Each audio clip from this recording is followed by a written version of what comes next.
Allez, c'est parti pour le débrief d'une semaine de Ligue des Champions qui a été complètement folle. Entre les résultats chocs et les rumeurs de mercato qui commencent déjà à fuser, on a de quoi faire. Voilà notre programme. On va décortiquer ensemble la débâcle anglaise, le génie tactique du Real, la performance d'un joueur hors norme et bien sûr, on jettera un œil sur ce qui se passe sur les autres terrains et en coulisses. On commence donc avec le gros sujet de la semaine, celui qui a fait l'effet d'une véritable bombe sur la planète foot, la performance, ou plutôt la contre-performance des clubs anglais. Alors, la question que tout le monde se pose, est-ce que c'était juste un accident de parcours ou le signe d'un vrai coup d'arrêt pour la domination anglaise en Europe ? Et la réponse, elle est brutale. Elle tient en un seul chiffre, 0. Oui, 0 victoire pour les 6 équipes anglaises engagées. Un 0 pointé qui fait forcément très très mal. Et quand on regarde les scores dans le détail, on comprend mieux l'ampleur du désastre. Des défaites cinglantes pour City, Chelsea, Tottenham et des nuls décevants pour les autres. Bref, une semaine à oublier. On va maintenant se concentrer sur le match qui a le plus marqué les esprits. Comment le Real Madrid a-t-il réussi à littéralement démanteler une équipe comme Manchester City ?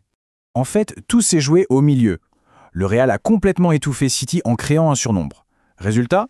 Les attaquants de City, comme Haaland, se sont retrouvés complètement isolés, sans ballon, face à des transitions hyper lentes. Une vraie leçon.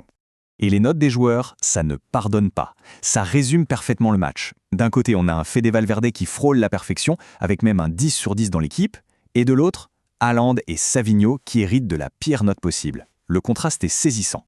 Parce que oui, cette victoire du Real, ce n'est pas seulement un succès collectif.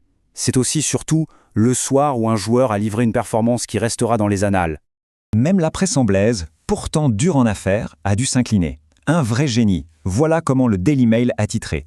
Quand l'adversaire vous couvre de louanges comme ça, c'est que vous avez vraiment fait quelque chose de spécial.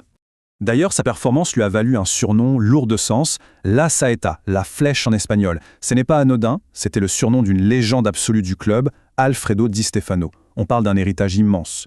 Et pour bien mesurer la portée de son exploit, regardons juste cette frise.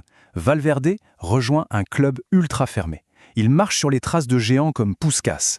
Et pour son pays, il devient le premier Uruguayen à claquer un triplé en Ligue des Champions depuis plus de 20 ans. C'est juste historique. Un de ses buts résume tout son génie. Imaginez la scène. Une passe décisive du gardien, chose rarissime, une course de folie, un geste technique parfait pour éliminer le gardien adverse et une finition pleine de sang-froid.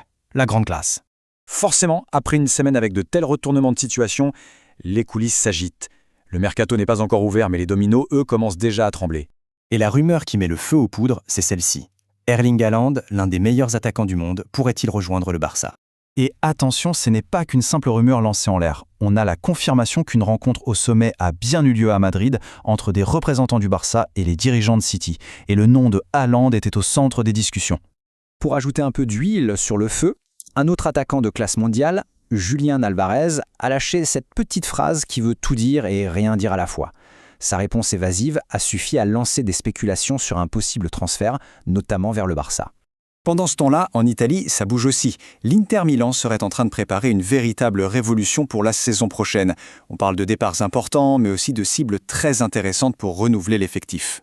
Allez, on quitte un peu le match de Madrid et les rumeurs pour faire un tour rapide des autres pelouses, parce qu'il s'est passé pas mal d'autres choses intéressantes cette semaine. Plusieurs équipes ont fait le spectacle offensivement. On pense bien sûr au PSG et à l'Atlético qui ont tous les deux marqué 5 buts, mais aussi à la victoire impressionnante des Norvégiens de Bodo/Glimt. À Paris, il y a un homme qui est clairement au-dessus du lot en Europe cette saison. Kvara est tout simplement impliqué sur 10 buts. C'est monstrueux, il est le véritable moteur de l'équipe. Et on est obligé de terminer ce tour d'horizon avec eux. La surprise du chef, c'est Bodo/Glimt. 5 victoires consécutives en Ligue des Champions pour un club norvégien, c'est un parcours absolument incroyable qui force le respect. Bon, voilà pour ce tour d'horizon. Cette semaine nous a montré que les certitudes d'hier ne sont pas celles de demain. Des géants sont tombés, de nouveaux héros sont apparus. Ça nous laisse avec une question passionnante. Qui saura tirer son épingle du jeu pour dominer l'Europe dans les années à venir ? Le débat est ouvert.